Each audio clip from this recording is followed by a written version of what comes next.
let's begin. The first step in your candle making process is prepping your glass. You need to make sure your chosen container is completely clean and dry before adding any wax.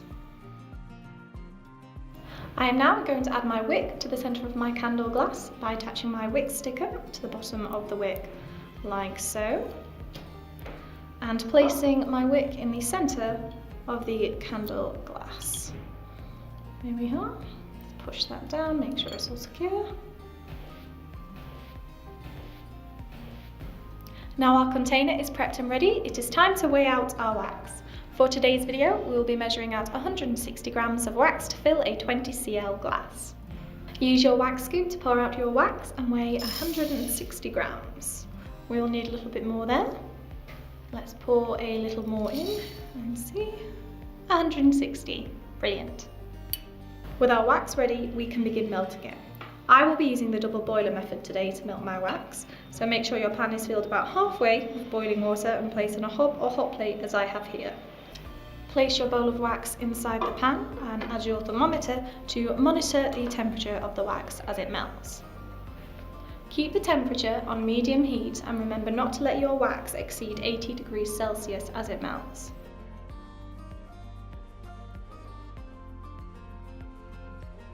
Now our wax has melted, it is time to use our chosen colour. You can use wax dye chips or liquid dye as I am doing today, and I am using pink liquid dye. All we need to do is add a few droplets.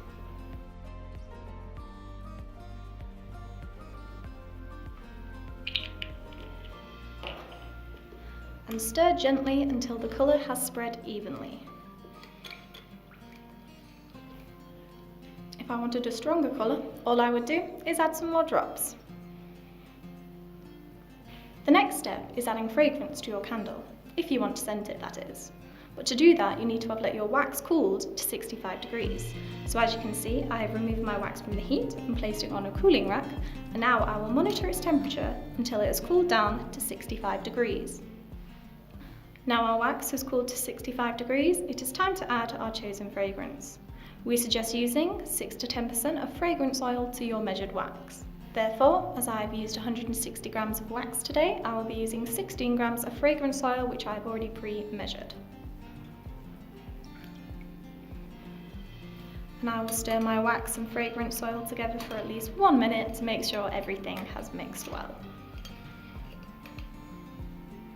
With our melted wax now ready, I've transferred it into our pouring jug, ready to be poured into our candle glass. Slowly pour your wax into the candle glass, leaving around 1 centimetre space from the top.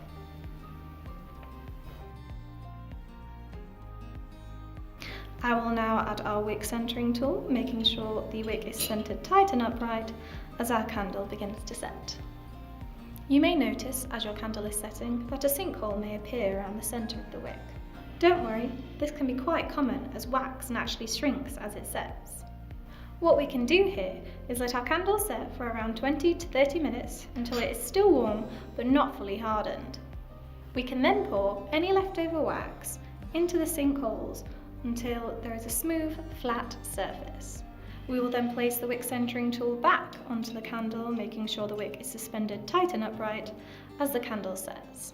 Our candle is now ready to set fully overnight.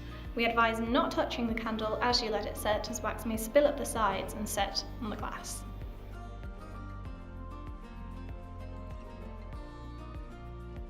So I am back, it is the next day and our candle has fully set overnight, so I can now remove my wick centering tool and trim my wick to around 5mm. This depends on your container size and your wick size, of course.